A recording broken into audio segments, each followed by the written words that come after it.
मैंने भी सुना है वो, लोग मुझसे बार-बार पूछ रहे हैं, कल भी हुआ था, पहले भी हुआ था, 2-4 महीने पहले भी आया था, 2-3 महीने पहले भी मेरे सामने एक बात आई थी, तभी मैंने एक ही बात कही थी कि मेरे से इससे कोई संबंध नहीं है और ना ही इस तरह की भाषा मैंने किसी से इस्तेमाल करी है, ना कोई मेरा मकसद रहा है उससे कोई, मैं किसी को, मेरे जिलाधिकारी मेरे अधिकारी और स्वास्थ्य विभाग जैसा आप जानते हैं कि स्वास्थ्य विभाग एक ऐसा विभाग है, जब तक इसमें मजिस्ट्रेट पावर हमें ना मिले और हमको पुलिस पावर ना मिले तो हमारा काम चल ही नहीं सकता, चाहे वो क्लिनिक का हो, चाहे प्राइवेट हॉस्पिटल्स का हो, चाहे पोस्टमार्टम का हो, चाहे लॉ एंड ऑर्डर्स का हो।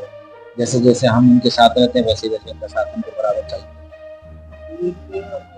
सरकारी और आपके बीच अगर इस तरह का सहयोग और मिसकम्युनिकेशन अगर आएगा तो इसकी जनता से गलत मैसेज मैं वही बता रहा हूँ कि अभी मैं आज मीटिंग में गया था, तो वहाँ मीटिंग चल रही थी सीएम डैशबोर्ड की, वहाँ डीएम साहब मेरे से कह रहे थे कि आप तो एआई हो गए हो। मैंने कहा सर ऐसा है कि मुझे भी सुनने को तो मिल रहा है कि अभी तो जिंदा हो, आप तो बैठे हो, इस तरह की बात हुई तो उन्होंने मुझे कहा कि आप जाओ यहाँ से। तो ये इसको और मेरे हाथ लगा के हाथ पे ये तो मैं चला यहाँ से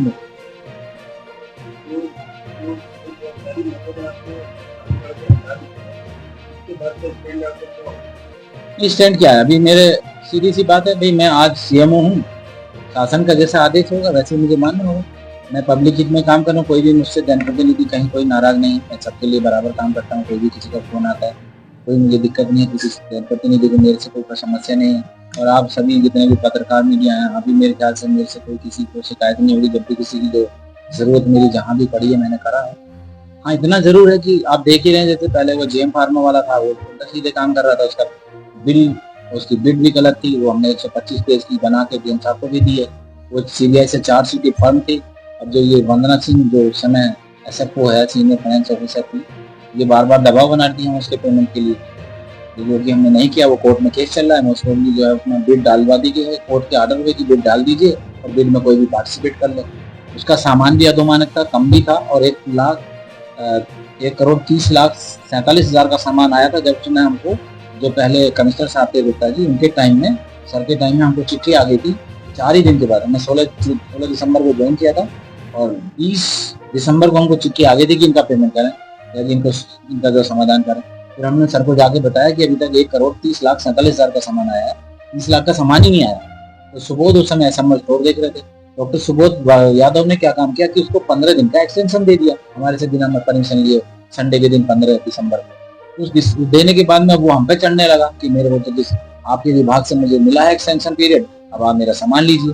फिर 28-29 के आसपास दिसंबर में उसने अपना सामान सप्लाई कर दिया 1 तारीख को, और 9 तारीख जनवरी को उसकी सीआरएसी डेवलप हो गई। फिर वो पेमेंट के लिए हमको लड़ाई झगड़ा ये करता रहा। डीएम साहब के यहाँ शिकायत की, डीएम साहब ने हमसे कहा इसकी शिकायत की जो है जांच करके कीजिए। इसी बीच में एसएफओ ने हमको चिट्ठी लिखनी शुरू कर दी 2-3 बार की इनका पेमेंट के लिए लगाइए, इनका सामान आ चुका है। तो उससे हमने कहा भी ऐसे कैसे हो सकता है जब सीबीआई से चार्जशीट है। सीबीआई चार्जशीट को तो बिड ही नहीं उठनी चाहिए थी, फिर बिड भी उसको गलत तरीके से दी। जो बाकी बिडर थे उनके सारे पेपर पूरे थे, उनका जो इनकम टैक्स रिटर्न था वो 3-3 साल का जो भी उसमें बिड की सेवा सत्य थी उसमें था, और इसको जो है केवल डीएम साहब के करेक्टर सर्टिफिकेट पे इसको दे दिया गया, जबकि ये सीबीआई चार्जशीट था। और उसके बाद जो सामान इसने बाद में दिया उसका बैच नंबर अलग है, जो बिल इसने जो उस पर डाले हैं चैन पे उसका बैच नंबर अलग है। तो अब पेमेंट नहीं हो सकता था, वो कोर्ट में चला गया, कोर्ट में मोस्ट प्रोबेबली जो है खत्म ही हो जाएगा।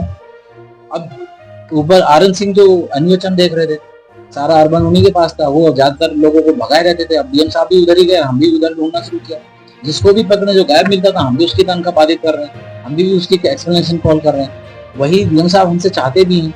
सस्पेंशन मेरे हाथ में नहीं है, अगर मैं किसी को निकालूंगा तो डीएचएस से है, तो डीएचएस में मुझे रखना पड़ता है। फिर वहाँ पे डीएचएस में जो डीएम साहब अध्यक्ष होते हैं, वो वहाँ डीएचएस का निर्णय होता है, डीएम साहब की अध्यक्षता में होता है। तो कुल मिला के ये है कि मैं किसी को एकदम से निकाल के थोड़ी मोटर में कोर्ट चले जाएगा। अभी सभी नहीं,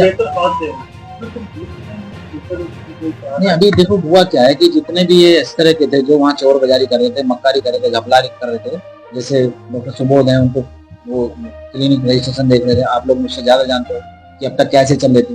एक भी हॉस्पिटल की हमको फाइल नहीं मिली, ना हार्ड कॉपी ना सॉफ्ट कॉपी। हालत ये है कि सब फर्जी तरीके से ऐसे ही चल रहे थे किसी के। अब उन पर हमारा ये सिद्धांत है कि जहां भी किसी भी हॉस्पिटल का रजिस्ट्रेशन रिन्यूअल आ रहा है, हम अपनी टीम को भेज के उसके पहले चेक करा रहे हैं, उसके पेपर चेक करा रहे हैं, उसके डॉक्टर्स के चेक करा रहे हैं, उसका पॉल्यूशन चेक करा रहे हैं उसका, अगर फायर का एनओसी नहीं है वो चेक करा रहे हैं, बायोगैस का एग्रीमेंट है कि नहीं है, उसको कराने के बाद जब पूरा सही है तो उसका बराबर काम हो रहा है, बराबर करा रहे हैं, तो वो काम चल रहा है। लेकिन जब सुबोध वगैरह के टाइम में, सुबोध यादव के टाइम में जब ये काम हुए हैं, अब वो दोबारा से हमारे बीच में आने को तैयार है कि हमको दे दीजिए, हम उसको इसलिए नहीं कि उसने सारा घपला उसी ने फैलाया हुआ। आरएन सिंह वहाँ एनएचएम में जो लोगों को भगाए रहते थे, डॉक्टरों को महीना महीना उनकी तनख्वाह निकालते थे,